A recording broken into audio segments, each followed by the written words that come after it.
un point fixe entre la pièce et le film, relativement petit mais pourtant incontestable, est peut-être le plus intrigant. Le réflexe immédiat et heureux du père redécouvert Charles, après qu'il a été amené à demander « c'est ma fille ?» et s'est entendu répondre par Félicie « tu ne trouves pas qu'elle te ressemble ?» qui soulève Élise dans ses bras lorsque Léontès avait demandé à son fils âgé de 5 ou 6 ans « es-tu mon petit ?» après avoir fait remarquer à son fils que on dit que c'est ton nez une copie du mien. Cela exprimait un sentiment ou un pressentiment qui jette Léontès, ou bien c'était un argument désespéré censé empêcher qu'il ne soit jeté dans sa première tirade de délire patent, où il rapproche la passion de la contagion et des rêves qui mettent en cause ce qui est et n'est pas possible. Quel intérêt à cette juxtaposition de Charles et de Léontès, ou est-ce plutôt une juxtaposition de Félicie et de Léontès, puisque c'est elle qui pose la question de la ressemblance entre le père et la fille.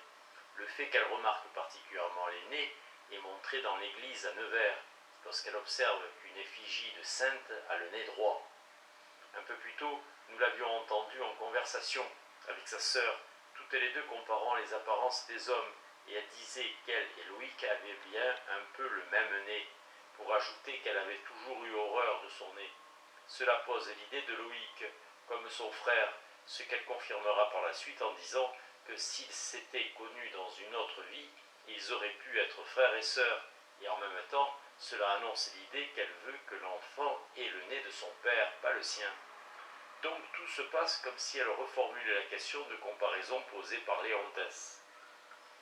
Dans les deux cas, l'opposition de Charles à Léontès ne peut avoir pour intérêt de souligner le coup de folie de Léontès. Qu'est-ce qui peut le souligner davantage que la soudaineté et l'avidité avec lesquelles il adhère à sa propre folie? Et l'on voit mal comment elle était placée là pour souligner la normalité de Charles, puisque presque tout le monde est différent de Léontès, et ne saurait être dit normal pour ce motif. Peut-être est-ce que pour mettre en doute ce qui compterait comme normal dans un monde anormal, un monde en tout cas où nous n'avons pas de mesure du normal, et où nous pourrions même dire pas de mesure du naturel. On peut interpréter la grande question de la séquence pastorale, l'acte le plus long de la pièce, comme étant de savoir si la nature elle-même, ou si tout le royaume de l'art peuvent l'un ou l'autre être pris pour ces mesures. C'est un monde, le monde des hommes est un monde où tout peut arriver. Quiconque peut s'y perdre, n'importe qui peut y trouver où que ce soit, peut y être trouvé où que ce soit. Les mots qui ouvrent la pièce de Shakespeare sont « si vous trouvez par aventure ». Restons sur le fait que c'est dans l'esprit de Félicie que s'énonce l'opposition entre Charles et Léontès. Elle aurait entendu la mise en doute par Léontès de sa ressemblance avec son fils pendant la représentation de la pièce à laquelle nous l'avons vu assister peu avant. Quel rapport entre Félicie et Léontès devons-nous donc établir du fait de sa reconnaissance que, comme Charles, elle prend de la bouche de Léontès une question portant sur le visage du père et de son enfant, jouant ainsi brièvement son rôle. Cette substitution, quelque peu démente, peut avoir assez de force pour mettre en crise ce que j'appelais le sérieux de Romer, quand j'évoquais ces diverses ingestions par fragments aussi bien copieux que minuscules de la pièce de Shakespeare, pour demander dès le début ce qu'il y a dans le conte d'hiver de Shakespeare qui a exigé le film de Romer comme méditation sur cette pièce. J'ai cité comme réaction initiale à cette liaison l'allusion incontestable du « Je suis la fille introuvable » de Félicie à la déclaration de Paulina « perdite et trouvée ». Et à présent, avec ce nouveau parallèle plus bizarre d'une réplique de Félicie avec des mots de Léontès, je suis amené à suggérer, rétrospectivement bien sûr, dans le souvenir, le racontage-recontage, la reconstitution et la reconnaissance, que l'entrée dans la méditation paraît dans le fait que l'ouverture même du film est une séquence où se juxtaposent les jeux de l'été sur un bord de mer séparé de Paris par un voyage en train, suivi d'un trajet en bac. Je ne demande pas grand-chose d'entrée de jeu à la connaissance de ce que l'histoire de Shakespeare, qui va par mer de Sicile en Bohême, demande que l'on imagine imagine que la Bohème est au bord de la mer, sujet depuis des siècles de méchantes plaisanteries ou de désarroi de la part des critiques et des éditeurs de Shakespeare. Ce qui est plus sérieux pour nous, c'est que la séquence de plaisir initiale se termine par le recours à une scène sexuelle dont la conclusion motive les premiers mots prononcés dans le film par l'homme qui dit « Tu prends un risque », ce qui rend explicite la possibilité de grossesse, chose dont la femme a évidemment envie de prendre le risque, comme l'indique le rire spontané et énigmatique par lequel elle lui répond. J'y vois une sorte de matérialisation du rapport sexuel invisible qui a pillé l'esprit de Léontès. Va, joue, petit, joue, ta mère joue et moi. Je joue aussi, mais un rôle si honteux dont l'issue m'enverra au tombeau à coups de sifflet. Dans mon essai sur la pièce de Shakespeare, je me sers fort du fait que le corps de la pièce, après le procédé bien shakespearien d'une scène de prologue ou un échange entre des personnages secondaires, prépare un plus grand nombre des problèmes du monde de la pièce qu'on le devinerait. Commence par ces mots « 9 mutations de l'astre humide », autrement dit la lune, mot qui marque le fait qu'Hermione est enceinte de 9 mois. Elle accouchera 1 ou 2 jours plus tard, et simultanément la durée du séjour en Sicile de celui qui prononce ces quelques mots, Polyxène, le visiteur fraternel de Léontès, c'est le choc de ces deux faits dans l'esprit de Léontès qui, pour ainsi dire, enflamme sa folie.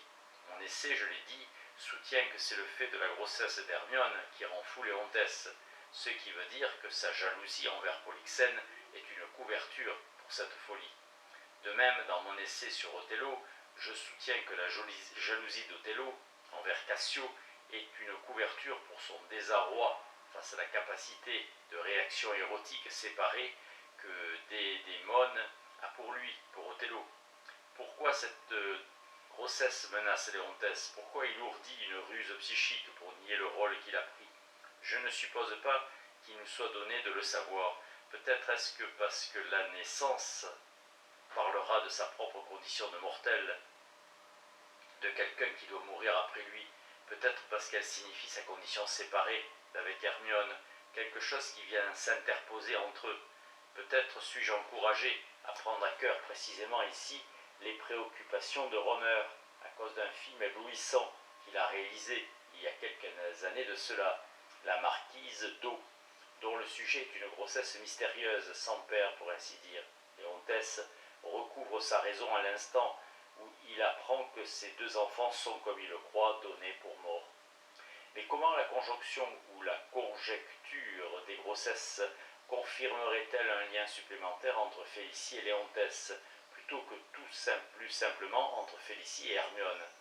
Je ne dis pas que la conjonction avec Léontès soit aussi simple, mais j'indique un moment où la grossesse de Félicie est l'objet d'une certaine folie de l'intéressée elle-même. Revenons à la conversation qu'a Félicie avec Maxence pendant qu'elle l'accompagne dans Nevers en préparation de son installation avec lui. En essayant d'expliquer comment elle a pu donner à Charles la mauvaise adresse, en réalité c'était seulement la mauvaise commune, chacune ayant un nom peu évocateur, un peu comme si l'on ne se rappelait pas si Léontès est roi de Sicile ou de Bohême. Elle rappelle qu'elle s'est rendue compte de son erreur quand elle a fait le même lapsus au bout de 6 mois, quand j'ai rempli les papiers pour la maternité.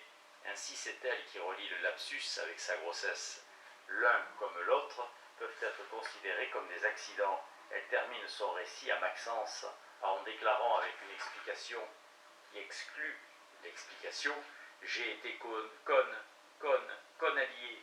Maxence répond d'une façon qui met en évidence ce que Félicie avait décrit à sa mère comme l'intelligence de Maxence, pas tellement différente de celle de Charles, en ce qu'elle est acquise par lui-même, sans conscience de soi, mais différente de celle de Charles, en ce qu'elle est plus fruste. Maxence dit « folle alliée », on ne dit pas « conne alliée », on dit « folle alliée ». Et quand Félicie réplique « tu vois, je ne sais même pas parler français », il répond « ça peut arriver à tout le monde ». Cet échange est assez clairement une préparation pour la nouvelle rencontre avec Charles dans l'autobus, lorsque Félicie, qui ne le voit qu'après que lui l'a vu, elle, et lorsqu'Élise dit « papa », reprend le fil de la même explication à peu près exactement sur le même ton, certifiant qu'elle a été conne, rien d'autre, sur quoi remarquant peut-être que Charles est avec la femme à côté de laquelle il est assis. Elle prend Élise par la main et se rue hors du bus, ne laissant à Charles qu'un instant de perplexité pour la suivre avec juste le temps de lancer un mot à sa compagne. La différence cette fois est que Félicie a donné l'explication à la bonne personne. L'explication n'a jamais fonctionné dans le passé, où Félicie donne toujours l'impression de se la dire à elle-même et de ne pas y croire. Charles est la bonne personne parce qu'il n'y a pas d'explication. C'est justement ce qu'il a besoin d'entendre, à savoir qu'il n'y a pas d'obstacle qui les sépare dans le monde, qu'ils sont libres de reprendre le fil là où il avait laissé. Est-ce assez dire ou imaginer pour nous satisfaire de ce conte d'hiver un conte qui dure environ 16 jours, d'avant Noël au jour de l'an. Dans le film de Romer, plutôt qu'environ 16 ans, comme dans la version de Shakespeare, je m'aperçois que j'accepte l'enseignement et le bonheur de cette veine de chance imbécile. Pouvons-nous parler d'un miracle imbécile? Mais pourquoi n'est-elle pas juste imbécile? Cette option nous est ouverte, comme elle l'est plus ou moins dans la conclusion de Shakespeare. Ici revient à la surface le problème déjà évoqué à propos de Romer, de la rivalité du cinéma et du théâtre. Posons cette question. Quelle est la différence proposée dans le film de Romer entre le remplacement d'une photographie par le vivant et une statue qui s'anime? On pourrait répondre que c'est la différence entre l'incertitude quant à savoir qu'une personne existe et en vie, et la question de savoir si vous connaissez l'identité de cette personne. La statue n'est pas un memento, elle n'est pas facultative dans ce don de la vie, elle a une vie virtuelle propre. Le caractère facultatif de la photo est déclaré quand Charles dit qu'il a reconnu Félicie alors même qu'il n'avait pas de photo d'elle. Mais la photo est-elle facultative lorsque, comme dans le cas de l'enfant, c'est tout ce qu'elle a comme preuve de l'identité de son père? Sa photo, pour elle, tient lieu de sa réalité à lui, à la manière dont la crèche tient lieu pour elle de la réalité de la naissance de Jésus. L'instantanéité des photographies arrête le temps. Ce sont les masques mortuaires d'un moment. Ajoutez que le cinématographe anime ces masques pourrait suggérer l'expérience irréductible, encore qu'elle puisse être ignorée pour l'essentiel, de la magie dans notre exposition aux photos, fixes ou en mouvement. C'est un des thèmes de mon premier livre sur le cinéma, la projection du monde, que si nous disons que le théâtre a son origine dans la religion, et ne se libère jamais entièrement de cette origine, alors nous devrions dire que le cinéma a son origine dans la magie. Dans le conte d'hiver comme dans Conte d'hiver, le rapport de l'art ou de l'image à la réalité est représenté ou ressaisi comme miraculeux, précisément comme une résurrection. Mais une telle formulation peut sembler déprécier ou tenir pour acquise la valeur du travail du cinéma, puisque sa version de la résurrection est obtenue, disons, automatiquement. Le cinéma devient l'image même d'un miracle imbécile. Mais je trouve que l'interrogation romérienne suggère que nous déprécions ou tenons pour acquis aussi volontiers le travail du théâtre, le fait qu'il arrive à sa version de la résurrection, peut-être pas automatiquement, mais néanmoins instantanément, qu'il arrive, disons, à la métempsychose, au remplacement dans un corps d'une autre âme, si nous disons que les deux transformations sont le domaine du cinéma et du théâtre à la fois. Nous devons alors préciser la différence de proportion dans chacun des deux. Ces deux transformations sont des événements de notre quotidien, et bien sûr, le grand sujet de Romer est la dimension miraculeuse du quotidien, la possibilité et la nécessité de notre éveil au miraculeux chaque jour, ce que l'on peut appeler la laïcisation du transcendantal. Cela donne l'apparence que le transcendantal précède le laïque. Est-ce faux? Peut-être que nos divers arts sont en désaccord ou en concurrence quant à l'ordre de présence, de préséance. On ne peut nier ce que dit Maxence, ce qui est arrivé à Félicie peut arriver à tout le monde. Toutefois, cela pose une question supplémentaire qui nous mènera peut-être à un point de chute plus satisfaisant. Qu'est-il arrivé à Félicie? Quand Maxence met le doigt maladroitement sur un acte manqué, pour ainsi dire, où elle n'est pas parvenue à dire qu'elle était folle à lier, je ne suppose pas de sa part à lui l'intuition que c'est peut-être là ce qu'elle voulait dire, et a dit à la place quelque chose qui n'a pas de sens, ou en tout cas quelque chose à quoi l'usage n'a pas donné le sens, de sens, à savoir qu'elle était ou est conne à lier. L'interprétation qu'elle en donne est qu'elle ne sait même pas parler français, alors que nous avons d'amples preuves du contraire. Cette terrible incapacité à s'exprimer repose dans l'erreur qu'elle a faite en donnant oralement son adresse à Charles. Ce qui, Maxence l'aidera à s'en souvenir, s'appelle un lapsus, ou en termes freudiens, un acte manqué. Le problème ici n'est pas ce qui a motivé le lapsus, mais ce qu'il signifie comme état mental entre connerie et folie. Ce que signifie le fait qu'il ait, avec toutefois des effets différents, la même conséquence sur son monde que la folie de Léontès. Quelles aient été ses motivations sur son monde à lui? Il a exclu de son monde l'objet aimé par l'une et par l'autre, avec lequel chacun avait produit un enfant. En fait, aucune chose ayant des conséquences aussi énormes ne compte pour un lapsus chez Freud. Pas plus que cela ne pourrait compter pour tel dans le texte de Austin sur les excuses, qui a des choses à dire sur les lapsus aussi significatives et importantes à leur manière que le texte de Freud.